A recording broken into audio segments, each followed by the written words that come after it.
जब मैंने स्टार्ट करा था तो हुँ। उस टाइम पर मुझे कोई इंटर्नशिप के लिए भी नहीं रख रहा था। और अभी ऐसा होता है कि लोग मेरे साथ प्रोग्राम बना के और पार्टनर बनने के बाद में बिजनेस करने के लिए तैयार कि भाई आओ और हम साथ में एक बिजनेस कंडक्ट करते हैं। तो ये वाली चीजें होती है जब आप ये सारी स्किल्स इम्प्रूव कर देते हो। आज का पॉडकास्ट मोन स्टैक डेवलपमेंट पर होने वाला है और इस फील्ड के एक्सपर्ट लोकेश भाई को इस पॉडकास्ट में इनवाइट किया गया था। इन्होंने पूरा full road map, tips, knowledge, experience share किया है जो कि आपके लिए काफ़ी यूज़फुल हो सकता है। So let's start this video. Yogesh भाई, वेलकम टू ताबिज़ खान पॉडकास्ट। मैंने आपका वर्क देखा, मुझे बहुत अच्छा लगा। तो मैंने सोचा लोकेश भाई को इनवाइट किया जाए, उनके एक्सपर्टीज़ पर बात किया जाए, बहुत सारी चीज़ें सीखा जाए। तो कैसे हैं लोकेश भाई आप? मैं बढ़िया हूँ and thank you so much for inviting me in this podcast. और मैं बहुत ही ज़्यादा एक्साइटेड हूँ इस पॉडकास्ट को देने के लिए क्योंकि ये मेरा सबसे पहला पॉडकास्ट है।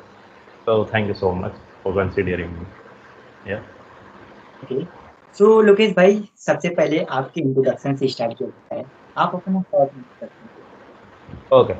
So basically, I am a MERN stack. You can also say as a full stack web developer. तो मैं full stack web developer हूँ. But the main thing is मैं अभी तक एक student हूँ, BCA final year student and अभी तक मैंने बहुत से internship भी कर रखी है और एक जगह पर job भी करी थी. तो एज ए एक्सपीरियंस भी है मेरे पास में. So that's why I just think about that कि मेरे पास में एक्सपीरियंस भी है और जब मैंने स्टार्ट करा था तब मुझे कोई गाइड करने के लिए नहीं था. सो दैट्स वाई मैंने ऐसा सोचा कि मैं क्यों ना मेरी ही तरह के लोगों को इंस्पायर करूं और उनको थोड़ी सी गाइड करूं. और इसलिए मैं अभी ये यूट्यूब चैनल स्टार्ट करा और बहुत सी चीज़ें करी. हुँ। तो जैसा कि लोकेश भाई आपने बताया कि आपकी एक्सपर्टीज़ मन स्टैक डेवलपमेंट में है। तो आप सिंपल वे में बताना चाहेंगे कि मन स्टैक डेवलपमेंट होता क्या है? ओके. तो मॉन्स्टैक डेवलपमेंट बेसिकली 4 लेटर से बना है. MERN. Hmm, M means MongoDB which is known as the database. Okay. E means Express.js. ये बेसिकली लाइब्रेरी है जो कि हम Node.js के साथ में यूज़ करते हैं. R for React.js. बेसिकली ये यूज़ होता है. React.js एक लाइब्रेरी है फ्रंट एंड को बनाने के लिए, किसी भी वेबसाइट की फ्रंट एंड डिज़ाइनिंग के लिए ये यूज़ होता है. और फोर्थ वन इज Node.js जो कि बेसिकली सबसे ज़्यादा यूज़ होता है बैकएंड को डिज़ाइन करने के लिए. और इससे हुँ, आप कॉम्प्लेक्सिटी एक लेवल पर भी लेके जा सकते हैं. तो मॉन स्टैक बेसिकली 4 वर्ड से बना है. M means MongoDB, second is Express.js, React.js and Node.js. तो इन 4 स्टैक्स को इंक्लूड करके, इन 4 स्टैक्स को जो यूज़ करता है वो बेसिकली डिक्लेयर एज अ मॉन स्टैक डेवलपर. हुँ, हाँ, गॉट तो इट। इन स्टैक्स को यूज़ करके आप फुल स्टैक वेब एप्लीकेशंस बना सकते हो. तो या that was the monster. Hmm, nice nice. तो लोकेश भाई समझ लीजिए मुझे ज़ीरो नॉलेज है मन ओके. स्टैक डेवलपमेंट के बारे या में। तो एक बेस्ट फुल रोड मैप दीजिए कैसे मैं मन स्टैक डेवलपमेंट मास्टर कर सकता हूँ? ओके. तो बेसिकली रोड मैप ज़्यादा कुछ फास्ट एंड हार्ड रूल नहीं है. ओके.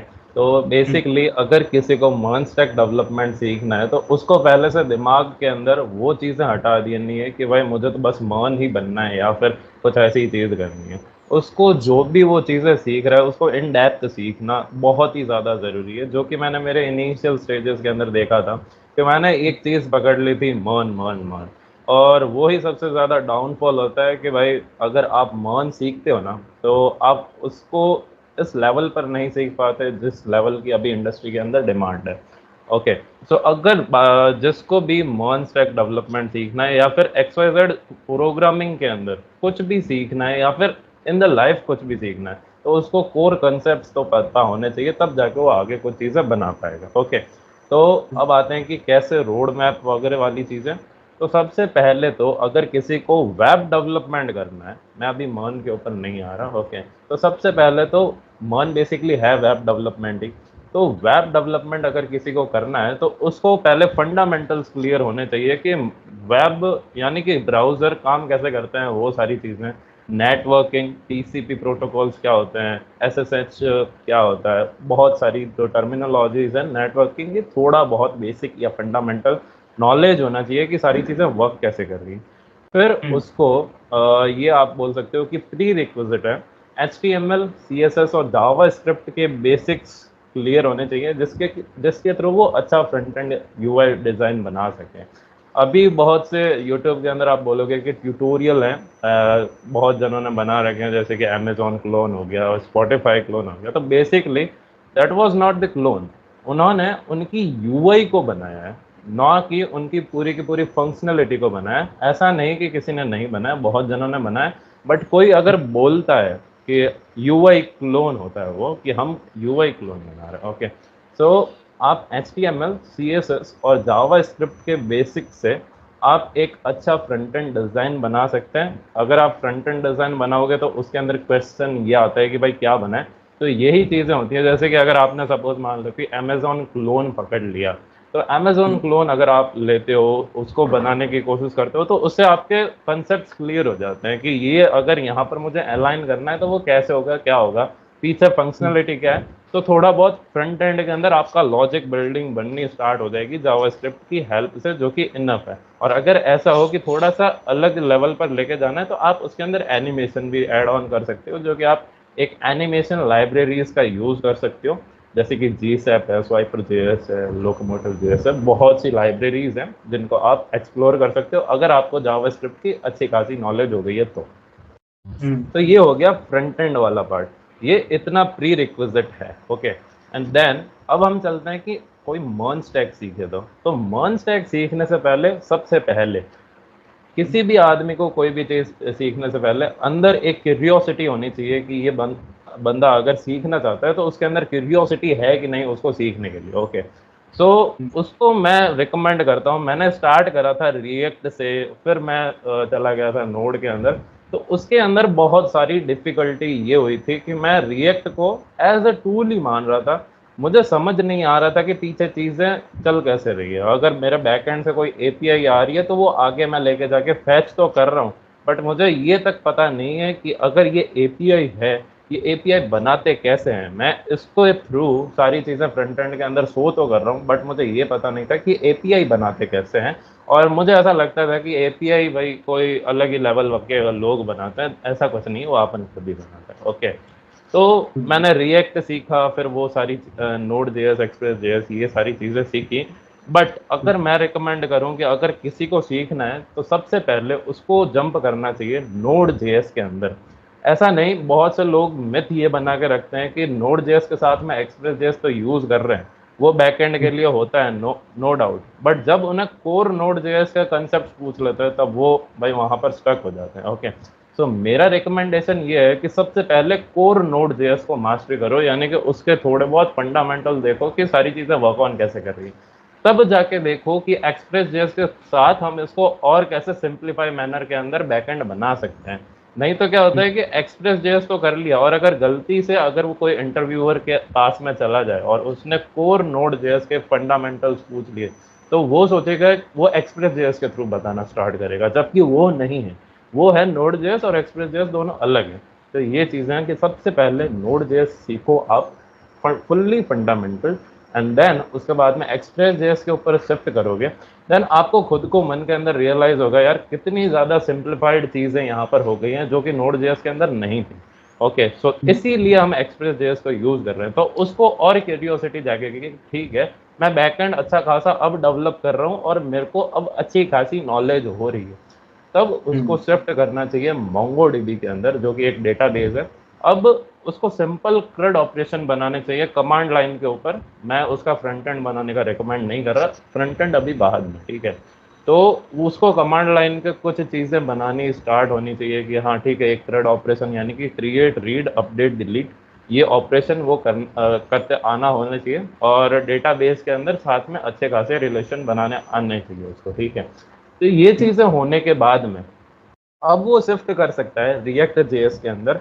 तो वो रिएक्ट जेएस जब पढ़ना स्टार्ट करेगा तो वो नॉर्मल उसी फ्लो के अंदर चलेगा जिस फ्लो के अंदर हर कोई चलता है। बट वहाँ पर कुछ ऐसी टर्मिनोलॉजीज हैं जहाँ पर तुम खुद का बैकएंड भी बना सकते हो, और या फिर तुम किसी और के प्लेटफॉर्म पे जाके अपना खुद का बैकएंड अपने आप बना सकते हो विदाउट एनी कोडिंग। ओके, तो बाकी अगर किसी को प्रॉपरली रिएक्ट सीखना है कि रिएक्ट के सारे काम कैसे होते हैं, तो अगर कोई बंदा सीख रहा है तो वो अपना अगर बैकएंड बनाएगा तो उसको इतनी ज़्यादा कोर कंसेप्ट पता नहीं है कि और बैकएंड के अंदर क्या क्या चीज़ें होती है, तो वो आगे कैसे फ्रंट एंड के अंदर दे पाएगा। तो मेरी रिकमेंडेशन ये है कि अगर किसी को रिएक्ट जेएस के ऊपर भी मास्टरी करनी है ना, तो कुछ ऐसे एपीआईज यानी फिर आप बोल सकते हो कुछ ऐसे प्लेटफॉर्म्स के ऊपर जाना चाहिए जहां पर ऑलरेडी ये सारी चीजें बनी हुई है। ओके, और वहां से कुछ एपीआई लाए और उनके ऊपर कुछ परफॉर्मेंस करे और आगे फ्रंट एंड के अंदर दे, तो उसको रिएक्ट जेएस की बहुत ही अच्छी अंडरस्टैंडिंग हो जाएगी। और अगर किसी को ये चीजें करनी है कि अलग किसी की एपीआई बनी हुई है, खुद की नहीं बना है, तो मेरी एक बेस्ट रिकमेंडेशन है freeapi.com करके हितेश चौधरी सर की एक प्लेटफॉर्म है, ओपन सोर्स प्लेटफॉर्म है। तो वहाँ पर जाके आप किसी भी एपीआई को ले सकते हो, और उनकी एक कॉम्प्लेक्सिटी भी है, एक कॉम्प्लेक्सिटी लेवल आप बोलते हो, तो वहाँ पर आपको कॉम्प्लेक्सिटी लेवल मिलेगा। डॉकर के साथ में सारे इंटीग्रेशन है, बैकएंड के कोर कंसेप्ट के अंदर उनके साथ में इंटीग्रेशन है, तो उनकी एपीआई लो और अपने फ्रंट एंड के अंदर इंटीग्रेट करके देखो कि सारी चीज़ें वर्क ऑन कैसे कर रही है। उसके थ्रू उनके अंदर एपीआईज के अंदर रियल टाइम चैट एप्लीकेशन बनाने जितनी भी कैपेबिलिटीज हैं। Okay, so react JS in depth पढ़ना है तो ऐसी चीज़ें होती है। एंड देन अब डेटाबेस तो आपको आ गया, थोड़ी बहुत चीज़ें डेटाबेस के अंदर चीज़ें डालनी, रिट्रीव करनी, ये सारी चीज़ें आपको डन। अब मेन बात यह है कि डेटाबेस के साथ में इतनी सी चीज़ें नहीं होती, वो बेसिकली डेटाबेस है, वो भी एक अलग कंसेप्ट है, ठीक है। तो उसके ऊपर भी थोड़ी सी पकड़ होनी चाहिए, मतलब कि आप उसके अंदर सपोज कि 4 टेबल्स हैं, ठीक है। इसके अंदर आपका कुछ डेटा है, इसके अंदर मेरा डेटा है, 3 और अलग अलग डेटा है, ठीक है। तो उन डेटा में से पर्टिकुलर एक लाइन का डेटा और पर्टिकुलर 3 लाइन का दूसरी टेबल का डेटा, वो आप कैसे लेके आओगे? आपको तो बस एक टेबल का एक पूरा का पूरा डेटा लेके आना पता है, बट मुझे तो बस एक लाइन का डेटा चाहिए और यहाँ की 3 लाइन का डेटा चाहिए, तो उनको लाके उसको कंप्यूट करके बाद में फ्रंट एंड में बताना, that was the typical task. Okay, so अब जाते हो आप डेटाबेस के भी कोर के अंदर, ठीक है, जिसके अंदर आप पढ़ सकते हो प्रॉप्स, ठीक है, प्रॉप्स तो पॉपुलेट पढ़ सकते हो, ठीक है। और आप पढ़ सकते हो मोंगोडीबी के एग्रीगेशन फ्रेमवर्क को। एग्रीगेशन फ्रेमवर्क मैं बहुत ही ज़्यादा यूज़ करता हूँ, मुझे पॉपुलेशन से ज़्यादा एग्रीगेशन फ्रेमवर्क बहुत ही ज़्यादा कंफर्टेबल और सही लगता है, ठीक है। तो और ज़्यादा आप इसके अंदर इन डेप्थ जा सकते हो। तो बेसिकली मर्न स्टैक डेवलपर बनने का ये एक सबसे बेस्ट रोड मैप है अगर किसी को इन डेप्थ पढ़नी है। और उसके बाद में वो शिफ्ट हो सकता है, अपनी जो वेबसाइट उसने बनाई है वो उसके लोकल मशीन यानी कि उसके लैपटॉप के अंदर पड़ी है, अभी तक वो उसने होस्ट नहीं करी। अब उसको होस्ट करने में भी बहुत ही ज़्यादा कॉम्प्लेक्सिटी आती है, तो बाद में वो सीख सकता है कि डेवऑप्स क्या होता है। तो ये तो आपने काफी डीप में जाकर बहुत ही अच्छे से, बहुत ही इजी वे में समझा दिया। yeah. तो ये आप मैं जानना चाहूंगा कि आपने क्या इस फील्ड में मिस्टेक की और क्या मिस्टेक लोगों को अवॉइड करना चाहिए इस फील्ड में। ओके, सो बेसिकली मेरे इनिशियल स्टेजेस के अंदर मुझे ऐसा लगता था, जब मैं स्टार्ट कर रहा था वेब डेवलपमेंट को सीखने का, मैं सीख रहा था कि HTML CSS जावास्क्रिप्ट बहुत है भाई, मुझे कुछ चाहिए ही नहीं, ठीक है। मैं फ्रंट एंड बना रहा हूँ, दिख रहा है मुझे, अब बैकएंड भाई कोई और जाने, बस मुझे एक जॉब अच्छी खासी मिल जाए, ये चीज़ें होनी चाहिए, ठीक है। और मुझे उसके अंदर भी कोई कॉम्प्लेक्सिटी पता नहीं है, अगर उसके अंदर भी कुछ कॉम्प्लेक्सिटी होती है तो समझ में आता है। तो स्टार्टिंग के अंदर मैंने ये करा था कि HTML CSS जैसी चीज़ सीख ली, रिएक्ट को थोड़ा बहुत सीख लिया, बट रिएक्ट के अंदर कॉन्टेक्स्ट APIs ये जैसी चीज़ें नहीं सीखी, रिडक्स टूल किट ये सारी चीज़ें नहीं सीखी थी। ओके, मुझे थोड़ा बहुत बेसिक अंडरस्टैंडिंग था, तो मैं ट्राई करने लग गया उसी टाइम पे एक जॉब सर्च के लिए या फिर कोई इंटर्नशिप लगा दें। तो नो डाउट कि कुछ इंटर्नशिप्स के ऑफर्स भी आए, ठीक है, बट वो इंटर्नशिप्स ऐसी थी जिसका आप नाम मत लो तो ही ठीक है, क्योंकि अनपेड इंटर्नशिप्स कौन करता है? अगर कोई करता है, क्योंकि मेरी थोड़े से फाइनेंशियल कंडीशन भी उस टाइम पे सही नहीं थी और मुझे रिक्वायरमेंट भी थी, तो मैं चाहता था कि मुझे कोई पेड इंटर्नशिप दे, और तब मैंने बहुत सारे इंटरव्यूज़ दिए। आप बोल सकती हो कि मैंने अगर मैं बोलूं कि मैंने अभी तक मैं इंटरव्यूज़ कितने दिए हैं, तो अभी तक मैंने 55 प्लस इंटरव्यूज़ दे चुका हूं मैं। और इतनी ज़्यादा एक्सपीरियंस तो है कि अब इंटरव्यूअर को क्या चाहिए और कितनी स्किल्स उसको रिक्वायरमेंट है। तो बहुत सारे इंटरव्यूज़ देने के बाद में ये पता चला है कि भाई स्किल्स हैं नहीं अपने में, और बहुत ही मैं टाइम डिले कर रहा हूँ, और सबसे ज़्यादा मेन बात जो कि हर आदमी के अंदर होता है, वो है आलस। कि भाई आज कर लेंगे, कल कर लेंगे, परसों कर लेंगे, ऐसे आप कभी स्किल सीख ही नहीं पाओगे। अगर आपको कोई भी चीज़ सीखनी है तो कंसिस्टेंसी इज़ द की। तो हुँ, वो मैंने अपने अर्ली स्टेजेस के अंदर बहुत ज़्यादा चीज़ें करी है कि मैं अलग अलग कंटेंट क्रिएटर्स को देख के कि अभी इसकी डिमांड है तो मैं एनिमेशन के अंदर चला गया। फिर मुझे पता चला कि फ्रंट एंड की डिमांड है, मैं फ्रंट एंड के अंदर चला गया। भाई मेरा जो गोल था वो ही मेरे दिमाग के अंदर सेट नहीं है। मैं सीखना हुँ, चाहता था मॉन्स्टेक, और मैं कुछ अलग अलग फील्डों के अंदर जा रहा हूँ। तो वो नहीं करके, आपका अगर एक गोल है तो उसके ऊपर एक टारगेट बना के चलो, ओके। और ऐसा नहीं है कि बस उसको ही देखते रहो, क्यों? अगर उसको देखोगे और सीढ़ियाँ चढ़ोगे तो सीढ़ियों के बीच में बहुत सारी सीढ़ियाँ हो जाती है, तो हुँ, पैर स्लिप भी हो सकता है, ठीक है। तो एक एक उसका तो टारगेट अपने दिमाग में रखो, बट वहां तक जाने के लिए आपको छोटे छोटे और टारगेट्स बनाने पड़ते हैं। तो मैं हुँ, क्या करता हूँ अपने डेली रूटीन के अंदर, इनफैक्ट अभी भी मैं 4 दिन का एक टारगेट बना के रखता हूँ कि मुझे ये वाली चीज चाहे कुछ भी हो जाए इन 4 दिनों के अंदर करनी है। नो डाउट हुँ, ऐसी चीजें नहीं होनी चाहिए, नहीं तो क्या होता है, लोग अपने अंदर एक टारगेट बनाते हैं कि आज इस दिन को मैं ये करूंगा, अगले दिन मैं ये करूंगा, मेरे इतना इतना टाइम के अंदर ये होगा।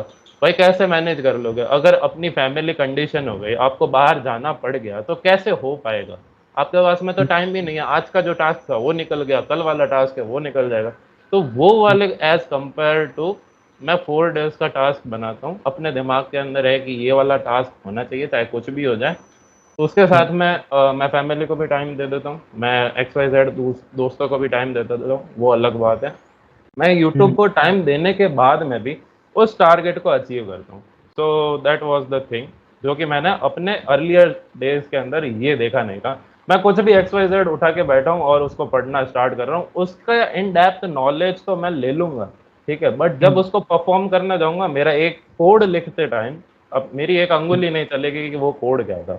सो ये हुँ, बहुत ही ज़्यादा मेरी, आप बोल सकते हो कि बहुत ही ज़्यादा लेटेंसी थी कि मैंने हुँ, ट्यूटोरियल्स तो देख लिए कि हाँ ऐसे ऐसे बनाना है, ऐसे ऐसे चीज़ें करनी है, ठीक है, बट जब उनको इम्प्लीमेंट करने जा रहा हूँ मेरे हाथ नहीं चल रहे और मेरे दिमाग के अंदर वो चीज़ें आ ही नहीं रही है।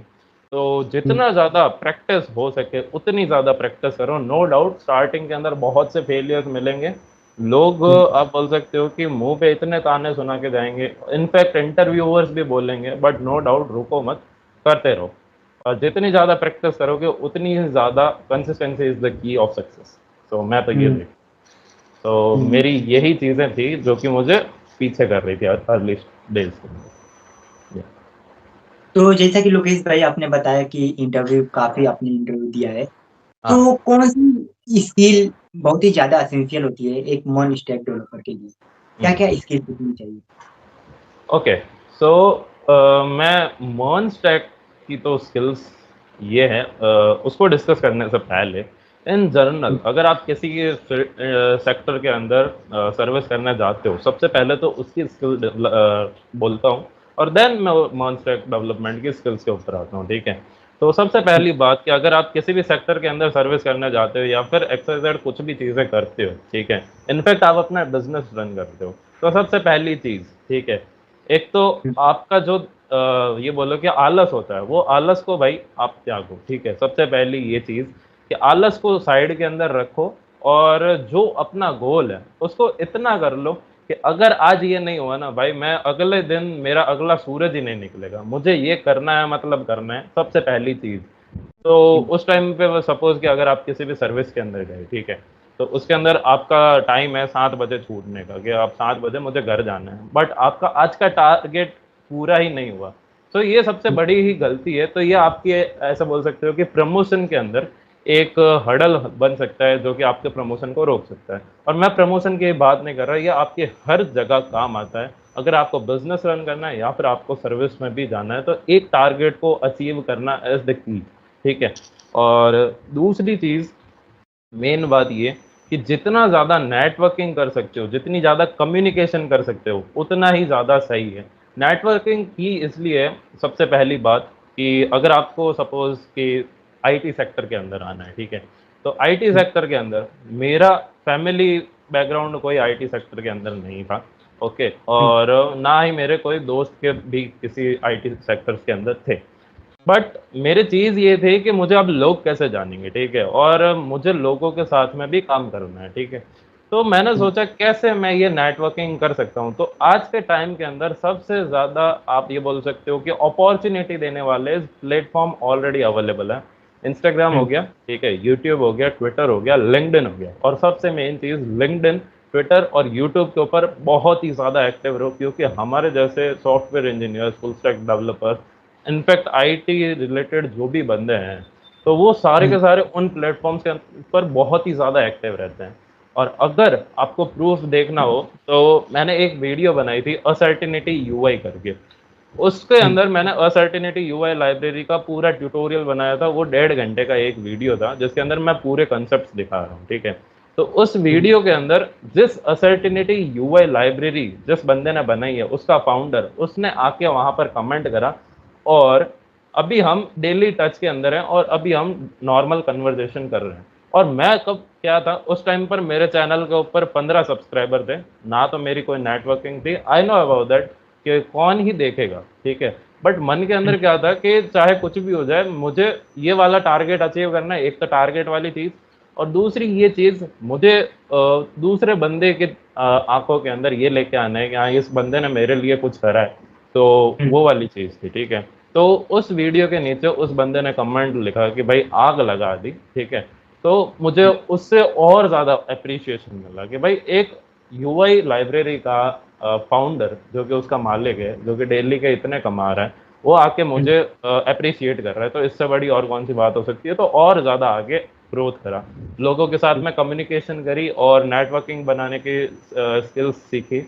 और फिर ऐसा हुआ कि सपोज कि अगर आप जानते हो तो हितेश चौधरी करके चैनल है, चाय और कोड आप बोल सकते हो, तो उनका अभी एक पोर्टल बना है, ठीक है। उसके अंदर आप लाइव इवेंट कंडक्ट करा सकते हो, बट उसको वेरीफाई करने के लिए आपको एक सिंपल वीडियो के अंदर बताना पड़ेगा कि आप इंटरेस्टेड क्यों हो उसके अंदर लाइव इवेंट कंडक्ट कराने के लिए, ओके। तो मैंने उनका एक वीडियो बनाया, 4 दिन तक कोई आया नहीं, तो मन के अंदर ये था कि अब फेलियर तो डन, ठीक है। और वो ये हर चीज़ के अंदर आता है, 4 दिन तक मैं उसका वेट कर रहा हूँ और अप्रूवल नहीं आया, तो ऐसा होता है। बट 5वें दिन रैंडमली मैं ऐसा ही सर्च कर रहा था और वो मेरे सामने आ गया कि मैं सेलेक्टेड हूँ। देन उसके ऊपर मैंने एक इवेंट कराया, ठीक है। हालांकि उसके अंदर कम ऑडियंस थी, बट आई थी ऑडियंस, ठीक है। बट जो भी ऑडियंस आई थी वो सभी के सभी ईगर ईगर टू लर्न थी, ठीक है। यानी कि उनके मन के अंदर ये था कि बंदा कुछ अलग और तगड़ा हट के सिखा रहा है। क्योंकि मैं वहां पर सिखा रहा था कि अगर आप जो यूट्यूब के अंदर लाइव स्ट्रीमिंग परफॉर्म करते हो, लाइव स्ट्रीमिंग चलती है, बहुत सारी चीज़ें, तो इसके अंदर बैकएंड के अंदर क्या क्या प्रोसेस होते हैं, सर्वर कैसे बनता है, तो उसके अंदर मैंने पूरा बनाना सिखाया था कि RTMP सर्वर बनाते कैसे हैं, और उसको लाइवली बनाकर दिखाया, ठीक है। और उसको मैंने लिंक्डइन के ऊपर पोस्ट करा, ठीक है।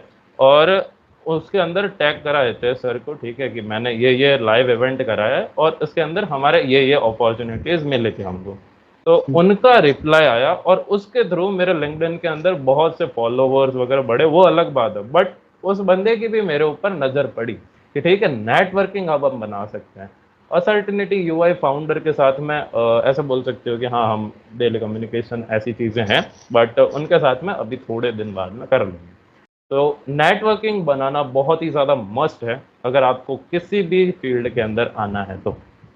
और अब आते हैं मॉन स्टैक डेवलपमेंट की स्किल्स, ठीक है, कि इनके अंदर क्या स्किल्स होनी चाहिए। सबसे पहला तो आप सभी को जो कोडिंग, ये बोलो कि XYZ आप किसी भी प्रोग्रामिंग को चूज करते हो, सपोज कि आप चूज करते हो गोलैंग को या फिर टाइप स्क्रिप्ट को या फिर इनफैक्ट जावा स्क्रिप्ट, कोई भी लैंग्वेज को चूज करते हो, ठीक है। तो ये सारी लैंग्वेजेस बेसिकली इन सभी के सिंटैक्स अलग है, बट इन सभी के अंदर लॉजिक एक ही होने वाला है, ठीक है। अगर आपके दिमाग के अंदर लॉजिक बन गया कि ये चीज ऐसे करवानी है मुझे, तो सिंटैक्स अलग ही है, ओके।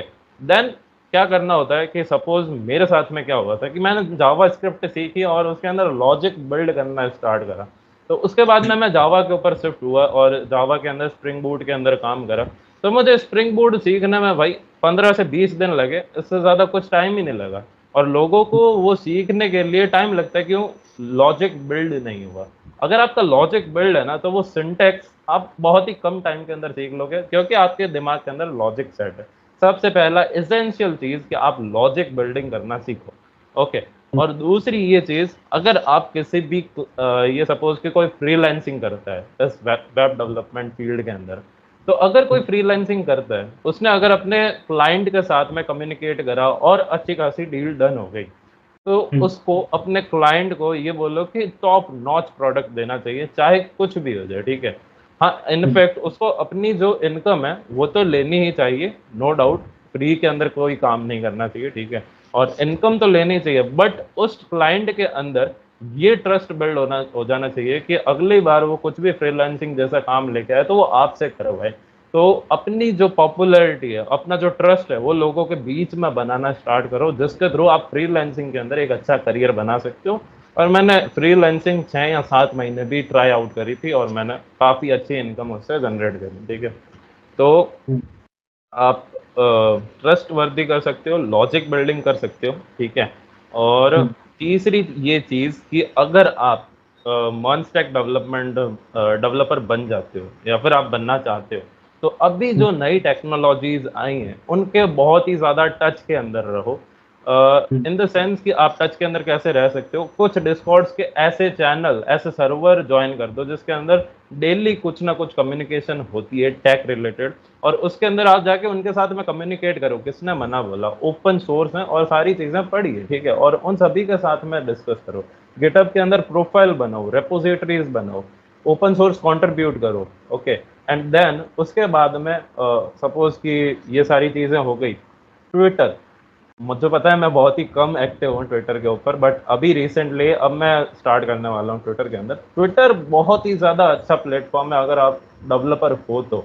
अगर आपके लाइक माइंडेड पर्सन्स वहाँ पर हैं और वो डेली कुछ पोस्ट करते हैं ना, तो उससे आपको बहुत ही ज़्यादा हेल्प होती है अगर आप किसी भी एक प्रोजेक्ट को बना रहे हो तो मेन चीज़ ये है कि जो भी नई चीज़ आई है उसके साथ में लिंक रहना, और उस ऐसा नहीं कि पुरानी वाली चीज़ को भूल जाना, उसके साथ में नई चीज़ सीखनी है, ताकि जो तुम्हारी स्किल्स है वो स्किल इम्प्रूव हो। और जब भी आप सर्विस के अंदर जाए तो वो ऐसा नहीं होना चाहिए कि ये वाली स्किल्स आती है, नहीं भाई रिजेक्टेड, ऐसा नहीं।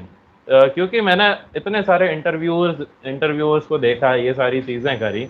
अब ये हालत है कि अभी रिसेंटली कल मैंने एक जॉब पोस्टिंग देखी, ठीक है।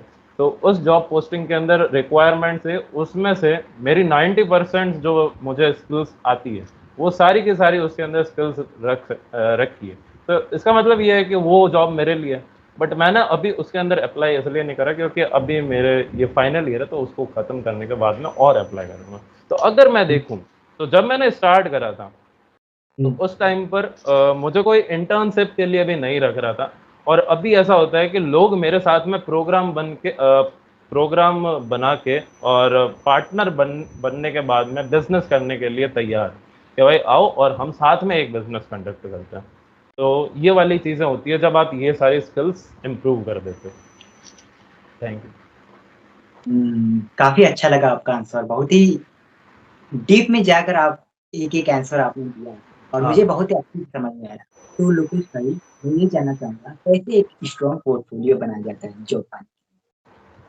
सो बेसिकली अगर किसी को भी पोर्टफोलियो बनाना है, ठीक है, तो उसके लिए उसको ज़रूरी नहीं है कि उसने बहुत सारे प्रोजेक्ट्स आते होने चाहिए कि उसके रिज्यूमे के अंदर बहुत सारे प्रोजेक्ट्स मेंशन है, ठीक है।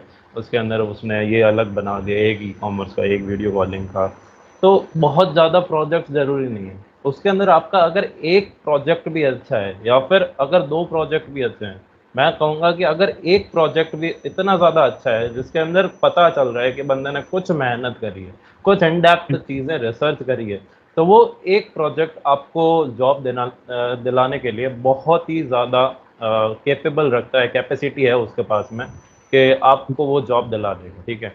तो वो एक प्रोजेक्ट कैसा, ऐसा नहीं कि आप कुछ भी एक सिंपल ग्रिड ऑपरेशन बना रहे हो या फिर होटल बुक मैनेजमेंट का एक फीडबैक सेक्शन बना रहे हो, ऐसा प्रोजेक्ट्स नहीं। यानी कि कुछ ऐसे प्रोजेक्ट्स, सपोज कैसे प्रोजेक्ट्स नहीं, वो पहले डिस्कस करता हूँ, बाद में बताता हूँ कि कैसे प्रोजेक्ट्स होने चाहिए।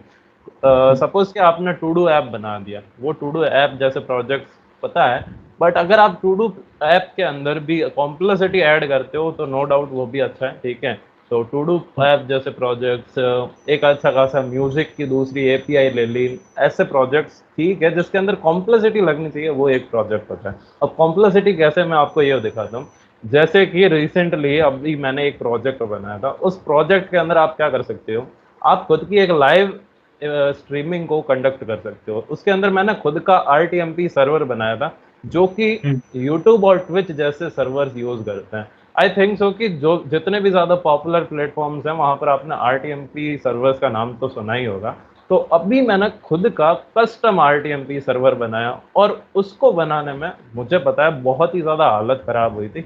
तो वो एक प्रूफ ऑफ कॉन्सेप्ट होता है आपके रेज्यूमे के अंदर डालने के लिए, कि उसके अंदर हुँ, आपने क्या क्या कॉम्प्लेक्सिटी यूज करी, उसको भी ऐड ऑन करो। कैसे कि उसके अंदर मैंने क्या यूज करा था, डॉकर यूज करा था, क्लाउड सर्विस के लिए एज्योर यूज करा था, और डॉकर कंटेनराइजेशन, एनजिनिक्स। फिर आप उसके अंदर वो भी चीजें ऐड ऑन करोगे तो इंटरव्यूअर को अंदर से एक एक्साइटमेंट आएगी कि हाँ बंदे ने कुछ अच्छा प्रोजेक्ट तो बनाया है, ठीक है। तो हुँ, उसके बाद में वो क्या करेगा कि ठीक है बंदे ने एक प्रोजेक्ट बनाया, फिर वो आपको अपने प्रोजेक्ट के ऊपर ही क्वेश्चन पूछेगा जो कि आपने बनाया है, ठीक है। और आपके अंदर वो अब मास्टरी लेवल के ऊपर, आपके अंदर एक मास्टरी है उस प्रोजेक्ट के ऊपर, क्योंकि वो प्रोजेक्ट आपने खुद ने हाथों से बनाया है, ठीक है। तो हुँ, अगर वो उसके रिलेटेड ही कुछ पूछेगा तो आप ऑब्वियसली उसका जो भी क्वेश्चन है उनको क्रैक कर दोगे, ठीक है। अब सपोज कि हुँ, आपके रिज्यूमे के अंदर कुछ ऐसे प्रोजेक्ट्स हैं जो कि आपने यूट्यूब का ट्यूटोरियल देखा, वहां से देख देख के बना दिया और उसको अपने रिज्यूमे के अंदर डाल दिया, और आपको आता वाता कुछ नहीं है, बट आपने यूट्यूब देखकर बनाया तो है, बट आपको प्रूफ ऑफ कॉन्सेप्ट क्या है वो पता नहीं है, ठीक है। देन उसके अंदर क्या होगा कि आपके 4-5 तो प्रोजेक्ट्स हैं, ठीक है। तो इंटरव्यूअर देखेगा ठीक है ये क्लोन प्रोजेक्ट्स हैं, नो वरीज, क्लोन तो हैं, बट वो अब पूछेगा कि आपने इसके अंदर क्या कॉम्प्लेक्सिटी ऐड करी। बट जब आप उसके अंदर एक एक चीजें बताओगे, ठीक है, तब वो क्या हुँ, करेगा, वो अपने एरिया के अंदर आपको लेके आएगा, ठीक है। क्यों, उसके अंदर ऐसे प्रोजेक्ट्स नहीं है जिसके अंदर आपको डीप नॉलेज है, ठीक है। वो आपको कुछ क्वेश्चंस पूछेगा, आपको उसका आंसर नहीं आए तो वो आप क्या करेगा, वो कुछ अलग क्वेश्चंस पूछेगा जो कि उसके दिमाग के अंदर है। और आप खुद अंदाजा लगा सकते हो कि अगर इंटरव्यूअर अपने लेवल के क्वेश्चन पूछेगा तो वो आपको आएंगे। आपको वो नॉर्मल लेवल के क्वेश्चंस नहीं आ रहे तो आपको वो इंटरव्यूअर लेवल के क्वेश्चंस कैसे आ पाएंगे, जो कि इंडस्ट्री ग्रेड है, वो इंडस्ट्री के अंदर काम कर रहा है, ठीक है। तो वो अपने एरिया के अंदर लेके जाता है, और वहीं पर ही बहुत लोग स्टक हो जाते हैं जो कि नॉर्मली अब सेल्फली प्रोजेक्ट कम बनाना प्रेफर करते हैं, रेदर देन कि मैं जल्दी जल्दी बना देता हूँ, ठीक है, रिज्यूमे के अंदर डाल दूंगा और मेरी एक जॉब लग जाएगी। ऐसे जॉब नहीं लगती। जॉब लगाने के लिए पहले कुछ प्रूफ ऑफ कॉन्सेप्ट होना चाहिए आपके पास में कि हाँ कुछ अच्छा खासा कॉम्प्लेक्सिटी बनाएंगे, भले एक चीज ही बनाओ बट उसके अंदर कॉम्प्लेक्सिटी है, तो आप सेलेक्टेड हो, क्योंकि इंटरव्यूअर आपके एरिया के अंदर आ रहा है और आपको इन डेप्थ नॉलेज है उस चीज की। तो रिज्यूमे के अंदर ये वाली चीजें मैंडेटरी होती हैं, अगर मैं बोलूँ। समझ गया। हाँ, तो आप ये बताइए कि आपके अब तक के बेस्ट रिसोर्सेज़ क्या रहे हैं? और कौन-से रिसोर्सेज़ आप लोगों को रिकमेंड करना ओके। सो बेसिकली मेरे बेस्ट रिसोर्सेज ये हैं, मैंने बहुत ही ज़्यादा यूज़ करा है गिटअप का। github.com अगर किसी को पता हो तो वहाँ पर हम रेपोजिटरीज सर्च कर सकते हैं, ठीक है। तो बेसिकली मैंने गिटअप का अभी रिसेंटली इतना ज़्यादा यूज़ नहीं करा, मेरी एक दूसरी प्रोफाइल है उसके थ्रू मैंने बहुत ज़्यादा यूज़ करा था। सो बेसिकली गिटअप क्यों इतना ज़्यादा यूज़ करा, वहाँ पर आपको ओपन सोर्स रिपोजिटरीज मिलती हैं जो कि ओपन सोर्सली अवेलेबल है, ठीक है। हुँ, कुछ ऐसे कॉम्पिटिटिव रिपोजिटरीज हैं वहाँ पर जहाँ पर आप जाके कंट्रीब्यूट कर सकते हो, अगर आपकी नॉलेज लॉजिक पावर बहुत ही ज़्यादा तगड़ा है, कंट्रीब्यूट हुँ, करो आप वहाँ पर, फुल रिक्वेस्ट रेज करो, और अगर वो आपका कोड अच्छा हुआ तो वो अपनी रेपोजिटरी के अंदर आपका कोड को मर्ज करेंगे, ओके। तो उसका बेनिफिट क्या, तो आप उस बेनिफिट को अपने रिज्यूमे के अंदर भी ऐड ऑन कर सकते हो, और इन द फ्यूचर आप जीसॉक जैसे प्रोग्राम्स के अंदर कंट्रीब्यूट करने जाते हो जो कि ओपन सोर्स प्रोग्राम्स हैं, ठीक है, यानी कि गूगल समर ऑफ कोड, ठीक है। तो वहां पर अगर आप कंट्रीब्यूट करने जाते हो तो वहां पर भी आपका ये देखा जाएगा कि इस बंदे ने क्या क्या करा है, ठीक है। तो अगर आपका ओपन सोर्स के अंदर कंट्रीब्यूट करना यानी कि इन डेप्थ आपको आता है, समझ में आ रहा है, और वो कंटिन्यूअस चल रहा है, ठीक है, तो आपको दिक्कत नहीं होगी जीसॉक के अंदर कंट्रीब्यूट करने के लिए। और जब आप जीसॉक के अंदर कंट्रीब्यूट करोगे, कुछ अच्छी ऑर्गेनाइजेशन आपने पकड़ ली और अच्छे खासी आपके वहाँ पर कॉन्टैक्ट्स, नेटवर्किंग आपने वहाँ पर बना ली, and that was the thing. जब आप जीसॉक के अंदर कंट्रीब्यूट करना स्टार्ट करोगे तो आपके बहुत ही ज़्यादा हायर चांस रह जाते हैं आपके सेलेक्ट होने के जीसॉक के अंदर। तो जीसॉक 6 महीने का ही होता है, ठीक है, आप उसको इंटर्नशिप तो नहीं करूँगा, बट ओपन सोर्स प्रोग्राम है जिसके अंदर बहुत सी कंट्रीब्यूशंस होते रहते हैं। तो आप उसके अंदर प्रोग्राम के अंदर कंट्रीब्यूट कर सकते हो, ओपन सोर्स रेपोजिटरी के अंदर कंट्रीब्यूट कर सकते हो। सो बेसिकली ओपन सोर्स आपको स्टार्टिंग के अंदर तो फ्री ही करना पड़ेगा, ठीक है, बट आप जैसे जैसे उसके अंदर ग्रिप बनाते हो, जैसे जैसे उसके अंदर स्किल्स डेवलप हो गई और बहुत सी चीज़ें आपको आने लग गई, तो नो डाउट आपको पेड भी मिलेंगी बहुत सी रेपोजिटरी और आपको कुछ उसका इंटेंसिव भी मिलेगा। तो मेरी ये अप्रोच थी कि मैंने गिटहब को बहुत ही ज़्यादा यूज़ करा और दूसरे नंबर के ऊपर मैंने लिंक्डइन को यूज़ करा और मैंने कुछ ऐसे नेटवर्क्स बनाए, कुछ ऐसे दोस्तों के साथ में मिला जो कि मेरे साथ में मेरी हेल्प करते हैं, ठीक है, और अभी डेली व्हाट्सएप के अंदर मैं चैट्स करता हूँ जो कि वो डेली मुझे कुछ ना कुछ नया सिखाते रहते हैं। तो सबसे मेन चीज़ ऐसे है कि अपने नेटवर्क के अंदर कुछ ऐसे दोस्त बना लो जो कि आपके ही दिमाग के जैसे हैं, कि भाई मेरे दिमाग में ये अलग एक फितूर चल रहा है कि मुझे ये बनाना है, ये बनाना है, तो उस बंदे के अंदर भी ऐसा ही आना चाहिए कि हाँ ये बंदा कुछ ऐसी ऐसी चीज़ें बना रहा है, तो मुझे तो खुद के दिमाग के अंदर ये था, तो क्या ना मैं इसके साथ में दोस्ती करूं। तो अब ये देखो कि अगर आप एक थे तो आप 10 जनों को कॉन्कर कर सकते थे, अब आप 2 हो गए, तो 2 जने आप सोच सकते हो, अगर आप 10 को कॉन्कर कर सकते थे, इसके पास में भी 10 की कॉन्करेंसी थी, ठीक है, तो अब आप 20 जनों को कॉन्कर कर सकते हो सिर्फ 2 जने। तो अब सोचो अगर उस ग्रुप के अंदर 11 जने हो गए तो आप क्या ही कर लोगे। So that was the thing कि मैंने गिटहब जैसी चीज़ों के बारे में देखा, कैसी चीज़ें हो वर्क ऑन कर रही है, और उसके साथ में कंट्रीब्यूट करना स्टार्ट करा। फिर लिंक्डइन यूज़ करा, उसके साथ में भी नेटवर्किंग ट्राई आउट करी, एंड देन मैं सबसे मेन बात, अगर आपको किसी भी चीज़ के अंदर मास्टरी करनी है, यानी कि स्किल्स सीखनी है, मॉन्स्टैक नहीं बोल रहा मैं, एक्सवाइजेड किसी भी टेक्नोलॉजी के ऊपर, डेवऑप्स हो गया, जो भी चीज़ें आपको सीखनी है, तो रेदर देन यूट्यूब तो एक अच्छा प्लेटफॉर्म है ही जहाँ पर आपको वीडियो फॉर्मेट के अंदर मिल जाती है चीज़ें, बट जो कि मैंने आरटीएमपी सर्वर बनाया, लाइव स्ट्रीमिंग की एक बैकबोन है, वो वीडियो यूट्यूब के अंदर अवेलेबल ही नहीं है एक प्रॉपर फॉर्मेट के अंदर, ठीक है, तो मैंने वहां पर देखा, तो वहां पर एक ही वीडियो ऐसी थी जो कि मुझे प्रॉपरली समझा रही थी, ठीक है, बट उसके अंदर भी समझ नहीं आया क्योंकि उसके अंदर थोड़ी सी कॉम्प्लेक्सिटी कुछ अलग ही लेवल की थी और मुझे समझ नहीं आ रहा था उस टाइम पे, मैं खुद बिगिनर था। एंड देन वो चीज़ें मैंने चैट जीपीटी के साथ में यूज़ करके उसको सीखना स्टार्ट करा, और सबसे मेन बात, जितना ज़्यादा हो सके डॉक्यूमेंटेशन पढ़ो। तो मैंने क्या करा कि मीडियम एक अलग प्लेटफॉर्म है, वहाँ पर आप डॉक्यूमेंटेशन पढ़ सकते हो, मीडियम का यूज़ करा, वहाँ पर डॉक्यूमेंटेशन पढ़े कि ये चीज़ों के साथ में कैसे हम एसएलएस सेगमेंट्स बना सकते हैं, वो सारी चीज़ें।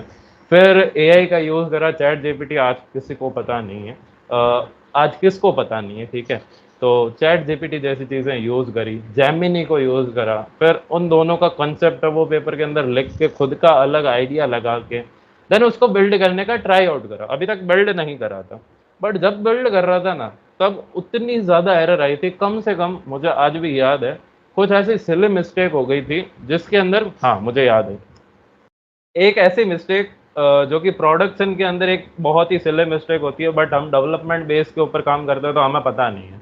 तो जहाँ पर लोकल होस्ट लिख रखा है, बहुत से जने हैं जिन्होंने डेवलपमेंट के अंदर लोकल होस्ट पे ही काम करा है, तो जहाँ जहाँ पर लोकल होस्ट लिख रखा था वहाँ पर मेरा डोमेन नेम डालना था, ठीक है, उस आरटीएमपी सर्वर के अंदर, और मैं पिछले 3 दिन के अंदर ये कंफ्यूज हूँ कि ये चल क्यों नहीं रहा है।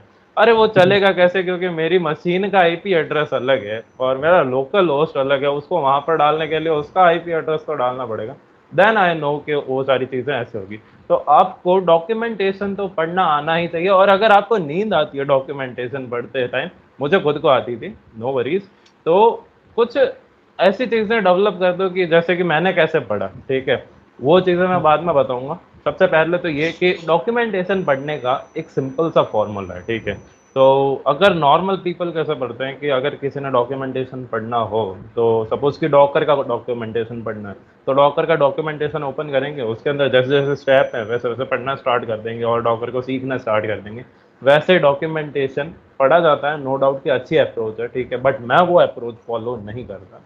वो इसलिए क्योंकि मुझे वो एक तो टाइम कंज्यूमिंग ज़्यादा लगता है, ठीक है, और मुझे ऐसा लग रहा है कि यार मेरा इंटरेस्ट नहीं है, ठीक है।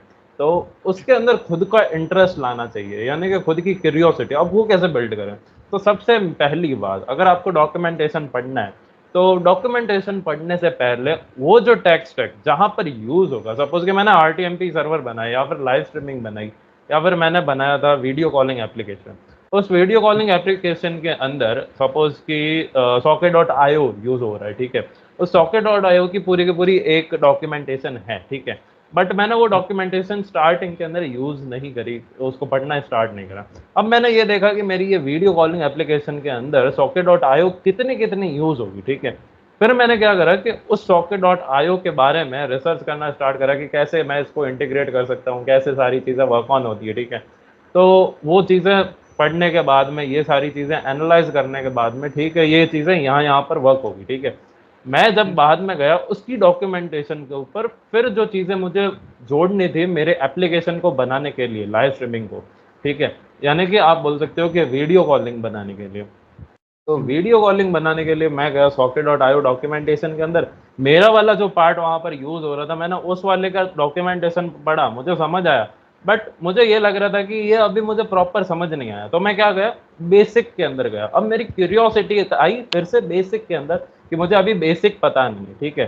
तो अब मेरी क्यूरियोसिटी है बेसिक जानने की। अगर आप स्टार्टिंग के अंदर बेसिक से स्टार्ट होते और फिर वहां पर जाते, तो एक तो क्यूरियोसिटी है नहीं, दिमाग भाई बोलेगा कि क्या कर रहा है, मुझे समझ नहीं आ रहा है, ऐसी चीजें। अब आपको हर चीज समझ आएगी, क्यों? क्योंकि अब आप हर चीज को इन डेप्थ पढ़ना स्टार्ट करोगे, क्योंकि आपको एक एप्लीकेशन बनानी है यार, ठीक है। तो इसीलिए ये एक फॉर्मूला होता है, अगर आपको डॉक्यूमेंटेशन पढ़ना है तो एक पर्टिकुलर पार्ट को बारे में रिसर्च करो, ये कैसे लगेगा। हालांकि आपको अगर नहीं आता, नो डाउट नहीं आता, बट थोड़ा बहुत उसके बारे में रिसर्च करो। आज के ज़माने में चैट जीपीटी जैसी चीज़ें हैं, वो आपको बता देगा कि ये चीज़ें कहाँ पर यूज़ होगी, उसका कौन सा पार्ट यूज़ होगा। फिर उस पार्ट के बारे में डॉक्यूमेंटेशन पढ़ना स्टार्ट करो कि उसको इम्प्लीमेंट करने के लिए क्या क्या चीज़ें हम रेफर करते हैं, ठीक है। फिर अब आपको ये लगेगा कि मुझे ये वाला समझ नहीं आ रहा कि ये सारी चीज़ें वर्क ऑन कैसे कर रही है। अब आप जाओगे बेसिक के अंदर, ठीक है। अब आप बेसिक पढ़ोगे, फिर ये चीज़ें ऐसे ऐसे होती है, ये चीज़ें ऐसे होती है, तब आपके अंदर और क्यूरियोसिटी आएगी, यार मैंने ये चीज़ वहाँ पर पढ़ी थी, ठीक है।